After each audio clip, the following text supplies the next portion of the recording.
paz do Senhor Jesus, meus amados e queridos irmãos.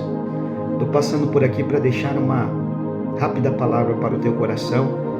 Deus tocou muito forte na minha alma para trazer algo assim que talvez seja necessário de você ouvir. E eu creio que essa mensagem vai chegar de uma maneira poderosa para o teu coração. A palavra do Senhor diz assim, no Evangelho nosso Senhor e Salvador Jesus Cristo, segundo escreveu Marcos, capítulo de número 8 e verso de número 27, que diz assim: Saiu Jesus e os seus discípulos para as aldeias de Cesareia de Filipe, e no caminho perguntou aos seus discípulos, dizendo: Quem dizeis, homens, que eu sou? E eles responderam: João Batista, e outro, Elias, mais outro, um dos profetas.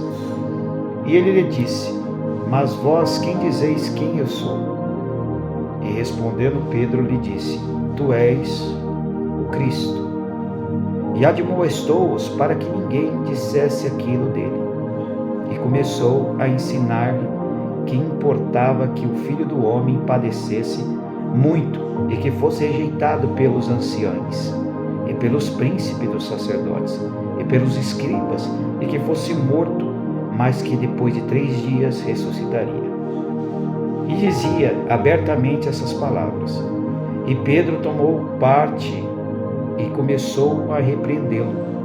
Mas ele, virando-se, olhando para os seus discípulos, repreendeu a Pedro, dizendo: Retira-te diante de mim, Satanás, porque não compreendeis as coisas que são de Deus, mas os que são dos homens.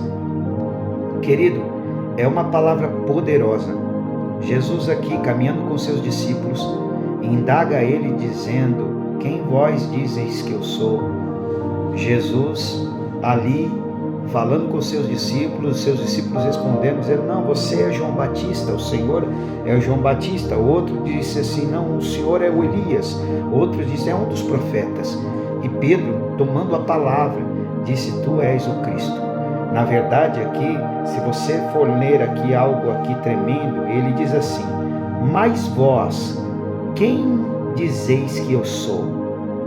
Então Jesus estava no endereço certo, estava perguntando claramente para uma pessoa. Jesus estava perguntando para Pedro: Pedro, quem você diz que eu sou, Pedro? E Pedro, tomando a palavra, cheio do Espírito Santo, Pedro responde dizendo: Tu és o Cristo, Filho do Deus vivo. Naquele momento ali, Pedro estava cheio do Espírito Santo, cheio da presença de Deus. Mas no meio do caminho, Jesus começa a dizer: Não precisa falar mais nada disso. Agora, convém que o Filho do Homem padeça e seja rejeitado pelos anciões, príncipes e sacerdotes e pelos escribas. E esse Filho do Homem, o Filho de Deus, morra. E depois de 3 dias ressuscita. Então Jesus estava falando da pessoa dele. Jesus estava dizendo assim: Vou morrer, mas vou ressuscitar ao 3º dia. Pedro toma a palavra novamente e repreende Jesus, dizendo para ele escapar. Jesus volta a palavra novamente e diz para Pedro: Pedro, você está cheio do inimigo dentro de você. Agora, como pode uma pessoa que estava agora cheio de maldade dentro do coração, alguns minutos atrás estava cheio do Espírito Santo? Aqui eu quero trazer algo para o teu pensamento e para o meu pensamento, que a gente muitas das vezes estamos olhando para as coisas da terra e oscilamos entre o Espírito e as coisas da carne, entre as coisas de cima e as coisas de baixo. A palavra do Senhor nos diz: buscai o reino dos céus, e certo, buscai a presença, buscai o céu, que as demais coisas vos serão acrescentadas, ou seja, que aquilo que está na terra será acrescentado a vós. E o que eu quero te dizer aqui é que muitas das vezes a gente não compreendemos as coisas de Deus. Pedro, o discípulo, estava compreendendo só as coisas que lhe interessavam naquele momento. Era claro que ele estava cheio do Espírito e respondeu cheio do Espírito, mas não observou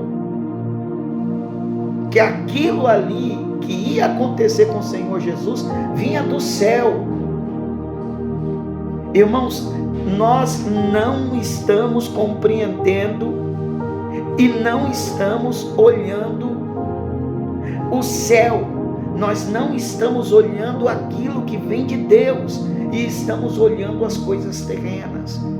E Jesus está dizendo assim: não ajuntei tesouros aonde a traça consome, aonde o ferrugem consome, aonde o ladrão rouba, mas aí aonde está o teu coração, ali está o teu tesouro. Então coloque a tua visão no céu, que ali há o teu tesouro. O teu coração tem que estar no céu, o teu pensamento tem que estar no céu, nas coisas do alto, nas coisas de Deus. Muitas pessoas estão perdendo o rumo porque não estão compreendendo mais o que é servir a Deus. E aí que eu quero chamar a tua atenção nesta noite. Volte o seu olhar para as coisas espirituais. Volte o teu olhar às coisas que são do alto. Estamos muitas das vezes perdendo tempo com o homem. Estamos muitas das vezes perdendo tempo com essa terra e esquecendo que Jesus está voltando, que Jesus vai buscar um povo que olha para o céu, que está cheio da tua presença, que estão habilitados para o sobrenatural de Deus, para viver coisas grandes. Então, claro que isto é uma antessala do céu, porque você está sendo preparado aqui para ir subir para a glória. E se você não se preparar aqui, você nunca entenderá o céu por dentro, querido. Você nunca entenderá as coisas do céu por dentro. Então eu chamo a tua atenção hoje. Volte a buscar a presença de Deus. Volte a adorar a Deus como você nunca adorou. Volte a pregar como você nunca pregou. Volte a olhar com seus olhos espirituais aquilo que ninguém consegue enxergar. Tem coisas que só você vai enxergar, que ninguém vai enxergar. Tem coisas que só você vai falar, que ninguém consegue falar. Tem coisas que você só vai ouvir, que ninguém consegue ouvir. Por quê? Porque você está no patamar de Pedro, naquele momento em que Jesus pergunta: quem vós dizeis que eu sou? Não saia desse período. Não recue desse período, continue dizendo: tu és o Cristo, Filho do Deus vivo, tu és o Cristo, tu és o maravilhoso conselheiro. E por mais que você esteja passando por situação, é claro que Deus te deu a visão de compreender as coisas que ninguém está compreendendo. O céu é para os loucos, querido. Entenda que o céu é para os loucos. É por isso que Deus chama as coisas vis, as coisas loucas, que só eles compreendem o que é o céu. Então hoje eu te faço o convite: apague o teu olhar para a carne, apague, renuncie o pecado, renuncie a carne, renuncie o vício, renuncie as coisas do mundo e comece a buscar a presença de Deus, dizendo todos os dias, todos os momentos: Yeshua HaMashiach, tu és o Cristo, o Filho do Deus vivo. Que Deus te abençoe, que Deus te guarde, em nome de Jesus. A paz do Senhor Jesus.